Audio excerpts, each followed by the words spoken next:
सुप्रभात मित्रों, हम लोग महाभारत की कथा पढ़ रहे थे और अभिमन्यु चक्रव्यूह में प्रवेश तो कर पाता है लेकिन वहाँ अंदर फंस जाता है। युधिष्ठिर के द्वारा जो योजना बनाई गई थी कि अभिमन्यु के अंदर जाते ही उसके पीछे पीछे पांडव पहुंचकर उस चक्रव्यूह को पूरी तरह से तहस नहस कर देंगे और इस प्रकार से वो सफल हो सकते हैं, लेकिन वो सफल नहीं हो पाए। अभिमन्यु अकेला अंदर पहुंचा और तब तक चक्रव्यूह में पूरी तरह से बंद हो जाने के कारण पांडव प्रवेश नहीं कर पाए। अभिमन्यु अकेला लड़ रहा था।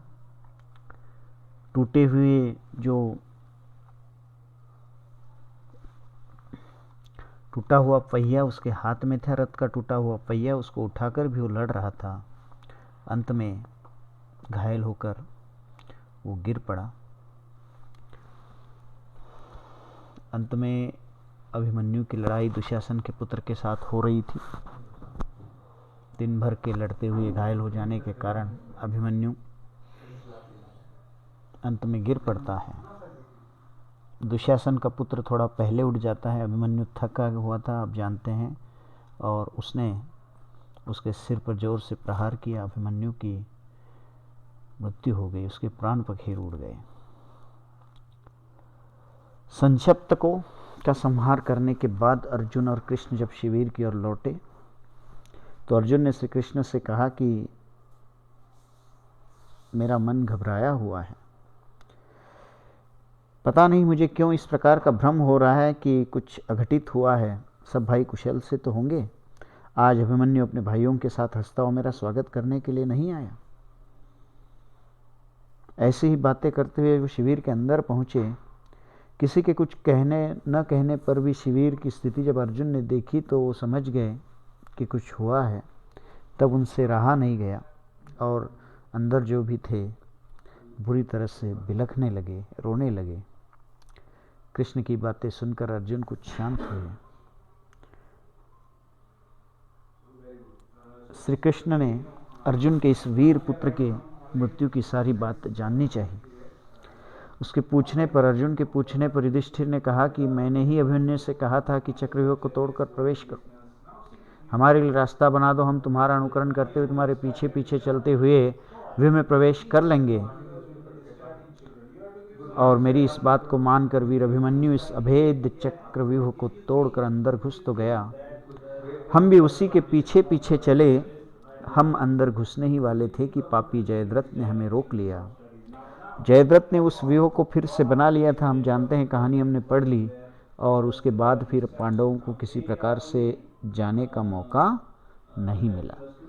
इसलिए अभिमन्यु अकेला रह गया और अंदर कई महारथियों ने एक साथ मिलकर उस अकेले बालक को घेर लिया और मार डाला। युधिष्ठिर की बात पूरी भी न हो पाई।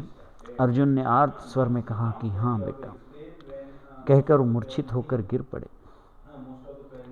अब जैसे ही चेतना आई, उठे और दृढ़तापूर्वक बोले, जिसके कारण मेरे प्रिय पुत्र की मृत्यु हुई है उस जयद्रथ का मैं कल सूर्यास्त होने से पहले वध करके रहूंगा, यह मेरी प्रतिज्ञा है।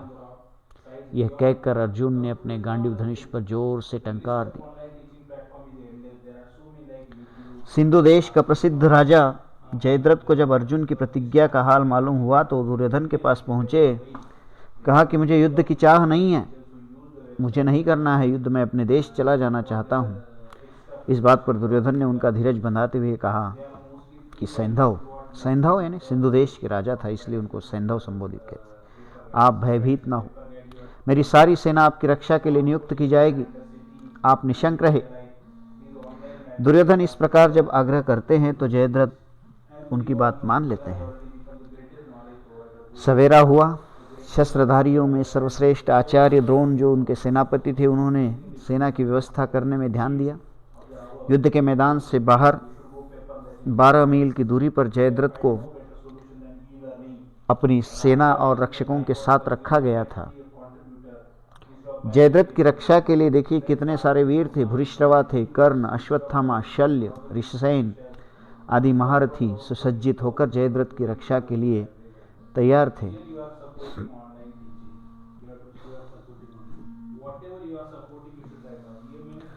अर्जुन पहले भोजों की सेना पर टूट पड़े। कृतवर्मा और सुदक्षिण दोनों पर एक साथ हमला करते हुए उनको परास्त करके वो श्रुतायुध पर टूट पड़े। जोरों की लड़ाई हुई, श्रुतायुध के घोड़े मारे गए। इस पर उसने गदा उठाकर कृष्ण पर प्रहार किया, परंतु निशस्त्र और युद्ध में शरीक न होने वाले कृष्ण पर फेंक कर मारी गई गदा श्रुतायुध को ही जा लगी और श्रुतायुध की मृत्यु हो गई। इस प्रकार काम्भोजराज सुदक्षिण और अर्जुन के जोरों के हमले के कारण उनकी भी स्थिति अत्यंत दयनीय हो गई। अर्जुन ने उन पर बाणों की ऐसी वर्षा की कि उनका रथ टूट गया, उनके कवच के टुकड़े हो गए और छाती पर बाण लगने से काम्भोजराज हाथ फैलाता हुआ धड़ाम से गिर पड़ा। इस प्रकार असंख्य वीरों का काम तमाम करता हुआ अर्जुन आगे बढ़ता गया। कौरव सेना के समुद्र को चीरता हुआ मानो एक जगह से दूसरी जगह पहुंच रहा था। जयद्रथ अपनी सेना के साथ खड़ा था।